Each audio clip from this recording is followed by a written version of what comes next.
आप ब्रह्मचर्य नहीं है तो आप में स्वाभाविक ये कमियां जागृत होंगी जो अध्यात्म में चलने ही नहीं देंगे। ब्रह्मचर्यहीन के लक्षण, जिन्होंने ब्रह्मचर्य का नाश किया है, अपने आप जांच लेना।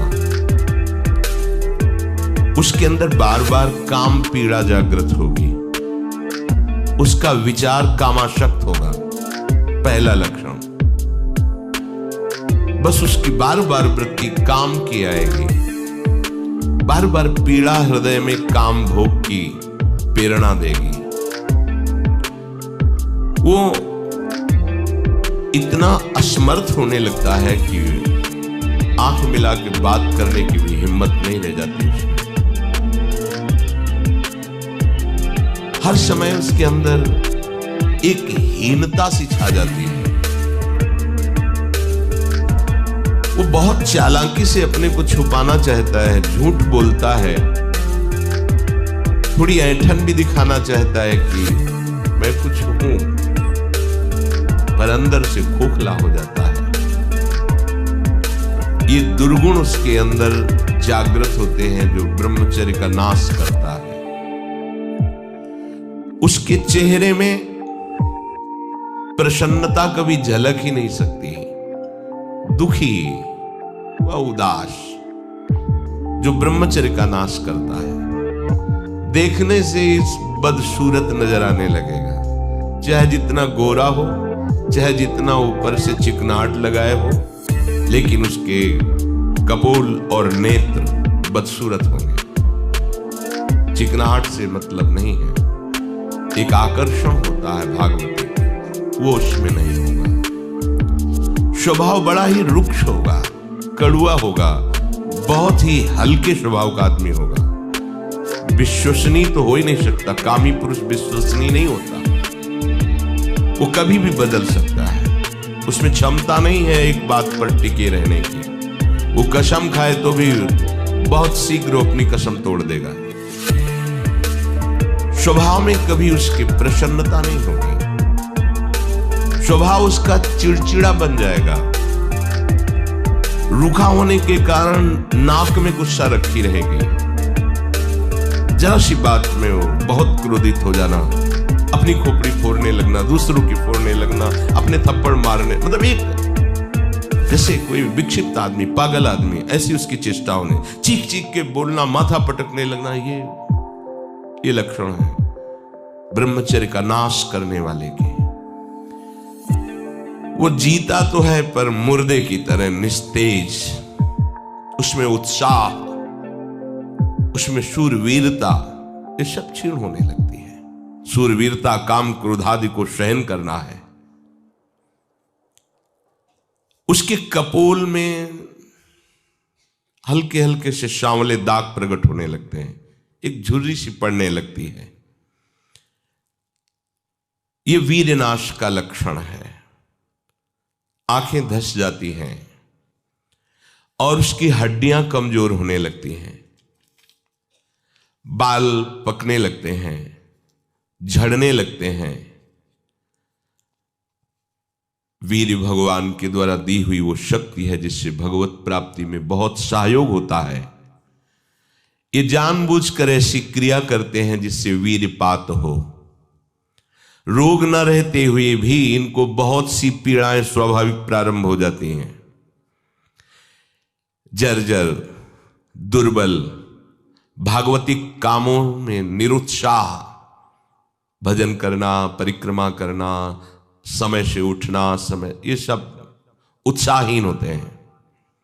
थोड़ा भी परिश्रम या मेहनत करने पर हांफने लगना, थक जाना, दैनिक दिनचर्या बिल्कुल ठीक ना होना, चित्त में बहुत सी कुचिंताएं बढ़ जाना, थोड़े से डर की बात आते ही हृदय में ऐसी धड़कन होने लगना, भयभीत होने जाना, थोड़ा सा दुख एक पहाड़ जैसा लगना, थोड़ा सा भय ऐसा लगना कि अब क्या होगा, घबराहट पैदा हो जाना, बार बार भूख लगना, पर वो भूख पचाने वाली नहीं होती, वीर्य नाश करने वाले को बार बार खाने की इच्छा होती है क्योंकि उसका लीवर खराब हो रहा है। ये अच्छा लक्षण नहीं, बार बार भूख लगना कि बहुत बढ़िया लीवर काम कर रहा है, नहीं, अंदर कब्ज बन रही है, लीवर डाउन हो रहा है और आपको बार बार भूख ले रही। ये झूठ में फंसाया जा रहा है, ये झूठी भूख है जो तुम्हारा रोगों का घर बनेगी।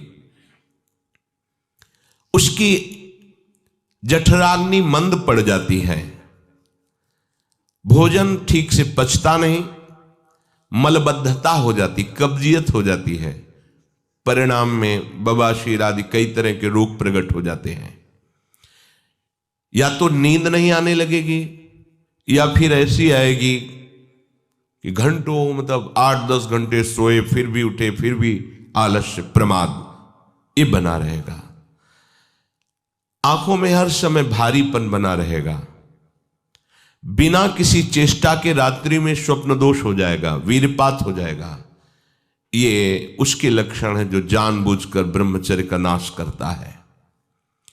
वीर का इतना पतला हो जाना कि लघुशंका के लिए जोर करने पर वीर निकल जाना बहुत बड़ी हानि है।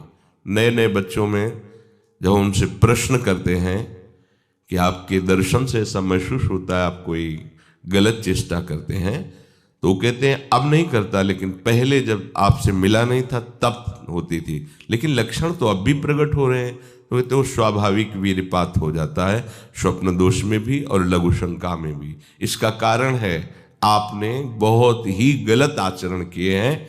ये जो हस्त मैथुन आदि क्रियाएं हैं इनके द्वारा पूरा का पूरा आपका जीवन नष्ट हो जाता है। इसे खिलवाड़ मत समझो। चाहे गृहस्थी में भी जाना हो तो खिलवाड़ मत करो। आप गृहस्थी लायक नहीं रह जाएंगे। आप जो गृहस्थ धर्म में संतानोत्पत्ति क्रिया है आप उसके लायक नहीं रह जाएंगे, आप में योग्यता नहीं रह जाएगी। इसलिए सावधान। परमार्थ में चलना है तो अत्यंत आवश्यकता ही है ब्रह्मचर्य की, पर गृहस्थ में चलने के लिए भी ब्रह्मचर्य की आवश्यकता है। जहां वो पेशाब करने के लिए जोर लगाते हैं तो वीर स्खलित होने लगता है थोड़ी थोड़ी मात्रा में। यह हस्त मैथुन करने वालों का प्रधान चिन्ह है। इसका परिणाम यहां तक हो सकता है कि पुरुषत्व का नाश होकर नपुंसकता आ सकती है। हाथ पैरों के जोड़ पर बिना किसी कारण के दर्द होना, कमर में, गांठ में, जहां संधियां हैं, अस्थियों का जोड़ है, वहां दर्द होने लगना। सर में जरा भी विचार करने पर दर्द पैदा हो जाना। किसी विषय पर विचार कर या मंत्र में ध्यान कर तो सर में दर्द होने लगना। हाथ पैरों में शिथिलता आने लगना। दिमाग में एक सनसनी पैदा हो जाना। कानों से शाय शाय शब्द सुनाई देने लगना।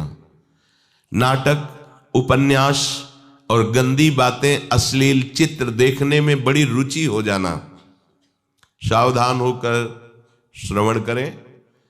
भगवत मार्ग के उपासक हैं, कुछ उपासकों में जो बाहर अनुशासनहीन होकर के रह रहे हैं और उनके पास स्मार्ट मोबाइल क्या कहते हैं वो है, तो वो लोग कभी ऐसी गलती ना करें, सर्च करके ऐसे दृश्य ना देखें, नहीं तो तुम्हारा ऐसा नाश होगा कि तुम इस बात को किसी भी साधन से पूर्ण नहीं कर पाओगे।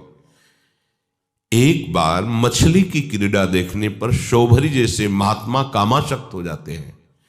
एक बार वैश्या के साथ ऐसा कृत्य देख करके अजामिल जैसा संयमी ब्राह्मण भ्रष्ट वैश्यागामी बन सकता है। और आप देश विदेश की ऐसी गंदी फिल्में, गंदी बातें देखकर आप अपने को संयमी रख सकते हैं? क्यों आप अपना नाश कर रहे हैं? क्यों आप अपने शत्रु बन रहे हैं? उपासक समझता है कि कोई जानता नहीं है, लेकिन तुम जिसको जानने के लिए चले वो तो तुम्हें जान रहा है ना। वो कैसे तुम्हारे सामने आएगा? कैसे तुम्हारे मुख में नाम चलेगा? कैसे हृदय में भगवत प्राप्ति का उत्साह रह जाएगा यदि आप ऐसा? उपासक को नाटक, उपन्यास, सिनेमा, अश्लील चित्र,